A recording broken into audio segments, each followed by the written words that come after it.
Hello, everyone. Welcome back to my YouTube channel. Episode 6 begins with the long-awaited negotiation between Daisy and Marquis Killian de Essel. After investigating the incidents Daisy predicted, Killian discovers that every single one of them was true. A tiger really was being transported through the city, and radicals truly were planning to destroy the bridge over the Suran River. Thanks to Daisy's warning, both disasters were prevented before they could happen. Daisy immediately realizes why the newspaper articles looked different from her previous life. The future changed because Killian got involved. Now, for the first time, the Marquis takes Daisy seriously. Curious, he asks the question that's been bothering him from the beginning. How did you predict the future? Daisy refuses to reveal her secret. Instead, she simply asks him to trust that everything she's telling him is true. Killian isn't fully convinced, but he decides to continue listening. Then he asks what he truly desires. Without hesitation, Daisy reveals the answer. There are two things you want: to become the Duke of Silverstein, and to never fall in love. The room suddenly grows quiet. Daisy recalls all the rumors she heard in her previous life. Generation after generation, the Silverstein family was cursed by tragic relationships. Some family members were murdered by lovers. Others destroyed their own marriages through betrayal and obsession. Even Killian's own father poisoned his wife and later died from drug addiction. The Silverstein family possessed wealth, influence, and power. But everyone in the kingdom said the same thing: love always ruins them. Looking directly at Killian, Daisy tells him she can help him achieve his goals. Killian immediately dismisses the first part. He has no doubts that he'll become Duke eventually. But Daisy disagrees. She knows exactly how the future unfolds.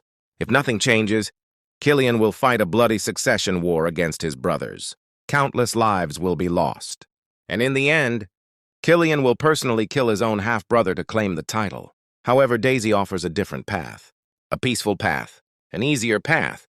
A path that doesn't require bloodshed. Killian becomes interested. So Daisy finally states her condition.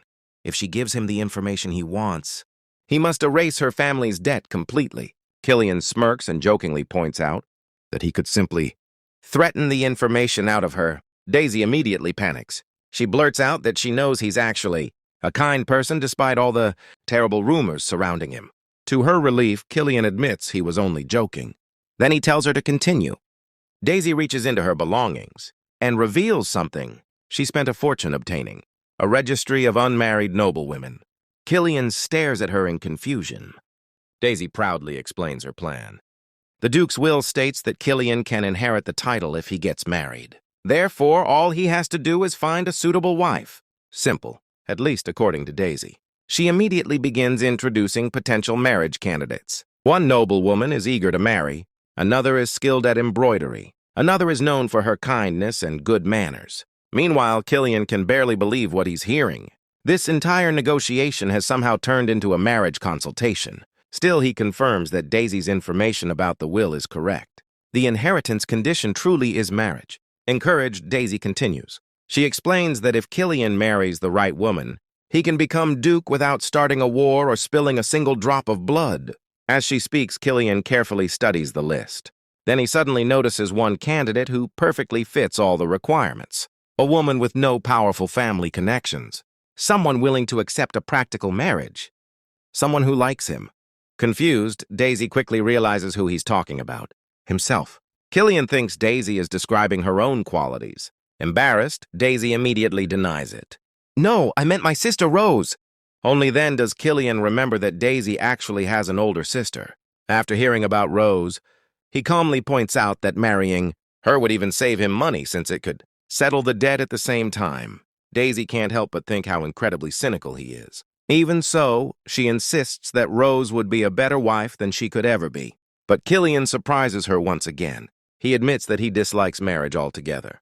Then he asks a question of his own. What is your opinion on love? Without hesitation, Killian answers first. I don't believe in it. Daisy pauses before responding honestly. Once her family's debts are gone, she has no intention of getting married. Instead, she plans to become rich and live independently. After everything she suffered in her previous life, Daisy no longer believes she needs a man to be happy. If I have enough money, she says confidently, why would I need marriage? For the first time, Killian seems genuinely intrigued by her answer. Daisy is standing in the drawing room with the Marquis. He's probably just brought up the topic of marriage or the arranged situation, and Daisy shuts it down hard. She says, "Why would I want to? After everything I went through in my past life. Just thinking about marriage gives me the shudders. Ooh, you can feel the trauma there." She's clearly been through a lot in her previous life or past experiences, and marriage is a huge trigger for her. While the Marquis listens surprisingly well, he replies gently, "I understand. Thank you for telling me." That's a nice moment. He actually respects her boundaries instead of pushing. But Daisy doesn't stop there. She immediately asks the important question. "So, do you believe what I said about the will, my lord?" The Marquis answers, "Didn't you tell me in order to convince me? My grandfather, the Duke of Silverstein, is more than capable of writing a will like that. There's also an incident that comes to mind." Daisy gets curious and asks about the incident, but the Marquis shuts her down coldly. "I don't think it's any of your business, Miss Pilburn. He's not ready to share everything yet." Then Daisy pivots straight to the real issue, her father's debts. "What about my father's debts?" The Marquis keeps it vague. "I'll think about how to compensate you. You may leave now." As Daisy walks out, we get her inner thoughts. What's going on? Did he change his mind? What if he doesn't write off the debt? No, everything will work out. If I can just settle the debts, I'll have a chance at a better life. She says her polite goodbye, "Good day, Lord Essel," and leaves with quiet dignity. That night, however, something strange happens. Daisy has a nightmare. In the dream, she finds herself attending a grand wedding. The room is filled with nobles, celebrating and offering congratulations. At first, Daisy assumes the bride must be Rose. After all, Rose always dreamed of marrying a powerful nobleman. Then Daisy notices something odd. People are congratulating her too. Confused, she asks why. Suddenly, someone announces that the groom has arrived. Daisy turns around, and her blood runs cold. Standing before her is Alan, the same man who ruined her life, the same man who betrayed her trust. Smiling arrogantly, Alan tells her that he always knew she would come back to him. The nightmare feels so real that Daisy can't breathe. Just as panic overwhelms her, she hears someone calling her name. "Daisy, Daisy!" She suddenly opens her eyes. Jasmine is sitting beside her bed. Worried, Jasmine explains that Daisy was crying and talking in her sleep. Relieved, Daisy realizes it was only a dream. At least, that's what she thinks. The next morning, everything changes. A letter arrives. And not just any letter. It is a formal marriage proposal. The moment Daisy hears the news, she freezes. A terrible feeling forms in her stomach. Then comes the real shock. The proposal isn't for Rose. It's for Daisy. For several seconds, Daisy can't even process what she just heard. She suggested dozens of suitable noblewomen to Killian. She even recommended her own sister. So why would he choose her? Rose is equally shocked. Jasmine, on the other hand, is excited beyond belief, but Daisy feels nothing except panic. Immediately, she remembers the inheritance condition in the Silverstein family will. Killian only needs a genuine marriage to become Duke, and somehow he has decided that Daisy is the answer. The more she thinks about it, the worse the situation becomes.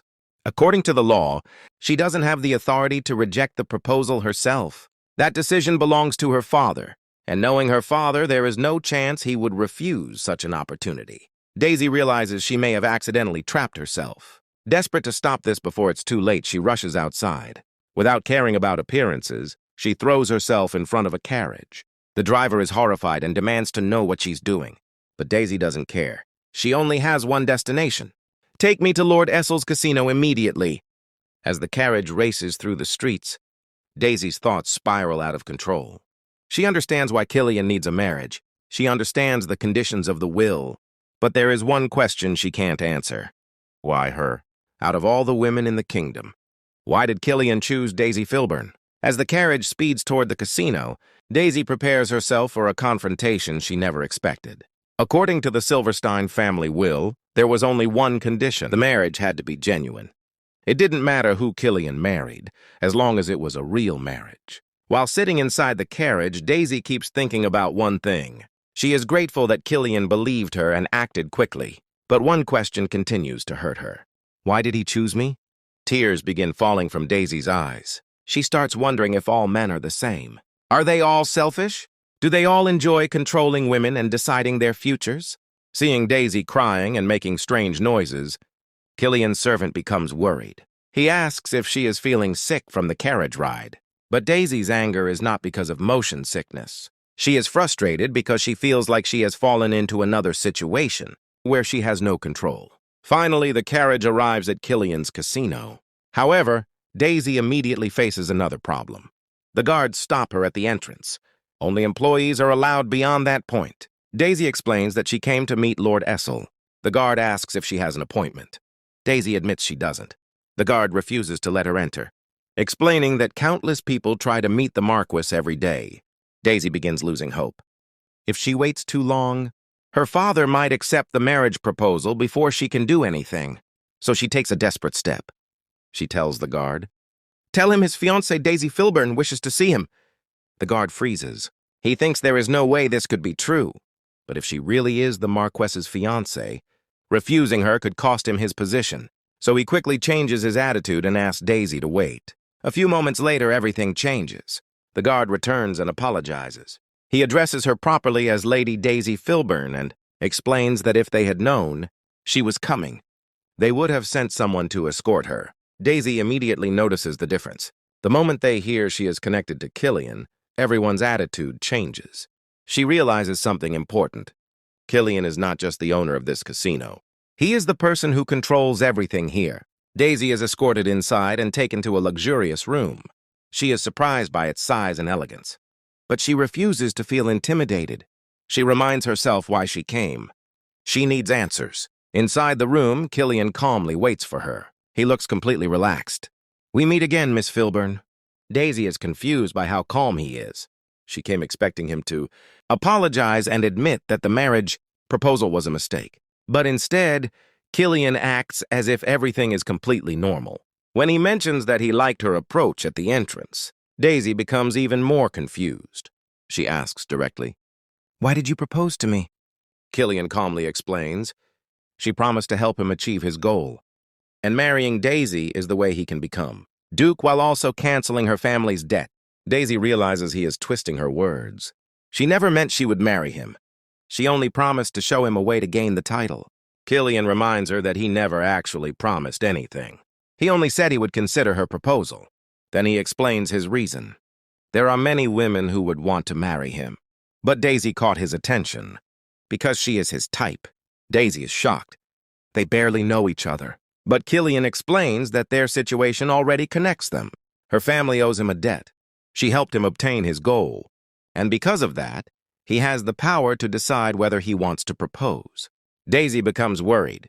She wonders if Killian simply wants a wife he can control, a woman who has no choice but to obey him. But then Killian reveals there is another reason. They share similar values, especially when it comes to love. Daisy remembers her own belief. If she becomes wealthy, she doesn't need marriage. Killian then reveals something unexpected. He gives Daisy a document. It is a divorce agreement. The contract states that after becoming Duke, he will allow Daisy to divorce him, and he is offering her a huge compensation package, a mansion, several buildings in the capital, and 50,000 pieces of gold. Daisy is speechless. With that amount of money, she could support Jasmine and live peacefully for the rest of her life. For the first time, this marriage doesn't look like a prison. It looks like a way out. Killian points out the reality. If she returns home, her father may marry her off to someone else for money. But if she marries him, she can escape her father and gain financial freedom. Daisy realizes he is right. Everything written in the contract benefits her. She could finally create the new life she always wanted. However, one question remains. Daisy asks what happens if she has a child. Killian explains that he included a condition only to ensure responsibility, if that situation occurs. Daisy carefully reads the agreement again. For once, she feels like she has control over her own future. But before accepting, she asks one final question. What happens if I want a divorce? The negotiation between Daisy and the Marquis reveals a tense and complex arrangement, built on mistrust, power imbalance, and hidden vulnerability. From the very beginning, Daisy challenges the structure of their contract, questioning whether it is truly fair. She insists that if she is bound by conditions, she should also hold certain rights, including the possibility of divorce within the 3-year agreement. Her boldness forces the Marquis to confront the imbalance of their arrangement, as he understands that granting her such power would place him at a disadvantage. Despite this tension, Daisy remains firm. She openly states that she might one day find the marriage unbearable and therefore needs the freedom to leave. However, the Marquis refuses to grant her full divorce rights, explaining that while the contract must protect both sides, certain conditions cannot be equal. This disagreement highlights the underlying conflict between freedom and control that defines their relationship. As the conversation continues, it becomes clear that both parties are motivated by personal struggles. Daisy's situation is heavily influenced by her father's debt, which places her in a vulnerable position. The Marquis uses this fact to justify the imbalance in their agreement, reminding her that as long as the debt exists, their relationship cannot be fully equal. Daisy internally acknowledges this truth, realizing that her circumstances force her into a dependent position. Even so, she refuses to be completely powerless. She presents several conditions, beginning with the demand that her father be sent away so he can no longer interfere in her or her sister's life. The Marquis surprisingly agrees, suggesting a facility in the countryside where her father can be treated for gambling addiction. This moment shows that despite his cold demeanor, he is willing to cooperate on practical matters. Daisy also demands to be treated with basic respect. She insists that she should not be cursed at, hit, or mistreated in any form, and that if the Marquis comes to hate her, he should simply ignore her rather than harm her. These requests reflect her past, emotional scars, and her desire for safety within the contract. The discussion then shifts toward relationships and fidelity. Daisy expresses discomfort with men who have multiple lovers and insists on limiting any such behavior. The Marquis responds unexpectedly by stating that he does not require a mistress and also does not desire children. This revelation further complicates Daisy's assumptions about him, showing that he is not interested in traditional noble indulgences. However, the Marquis clarifies that their marriage is still temporary and strategic.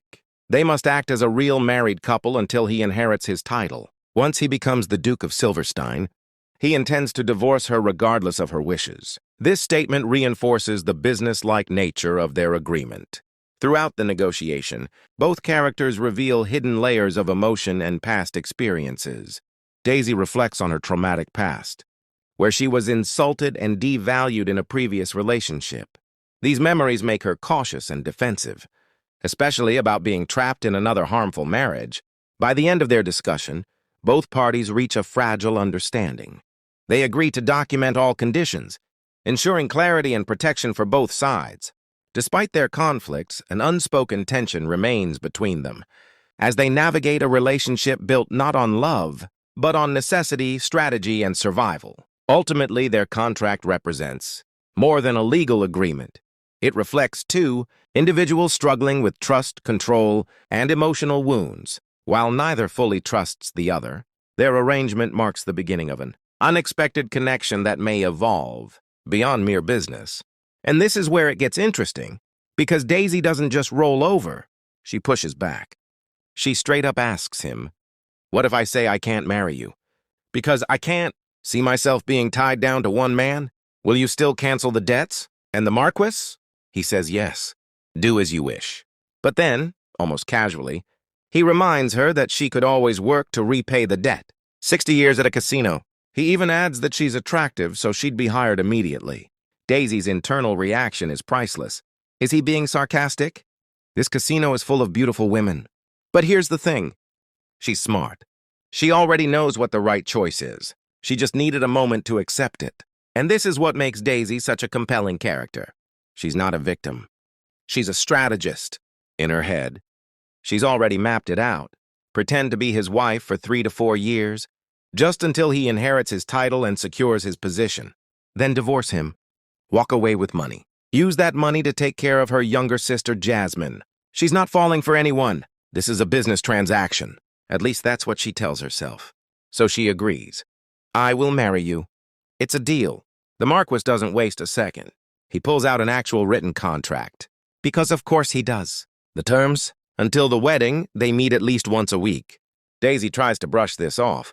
She says she can handle the wedding planning herself. But the Marquis shuts that down immediately. I can make time to go on dates with my fiancé no matter how busy I am. Daisy is genuinely surprised. Does he even go on dates? And his response is so deadpan, it's almost funny. Of course. I'm engaged and will soon be married. I am also capable of reproduction. Daisy is shook. And honestly, same. The Marquis notices her staring and asks if he suddenly grew 8 legs like an octopus. If he looks like a monster. And Daisy, completely flustered, says, no, more like an archangel that descended from heaven. She signs the contract. Now here's a moment that sneaks up on you. The Marquis warns, Daisy, if the contents of the Duke's will turn out to be different than expected, she'll have to pay, take responsibility. Daisy panics trying to figure out what he means, and then he admits he's joking. Daisy is stunned. Oh, so you know how to joke as well. And the Marquis, in the most quietly vulnerable line of the whole scene, asks, will you always ask questions like that? I want to know so I can get used to it. He wants to get used to her. That line hits differently. When you realize this man probably hasn't had many people in his life who speak to him so freely. As he walks her out, Daisy thinks she'll finally be able to breathe. But somehow even the walk to the carriage feels comfortable, short, easy. And then the Marquis says something that reveals a lot about who he is. You probably don't know this, but I only see people off when I've made a satisfactory deal. It rarely ever happens.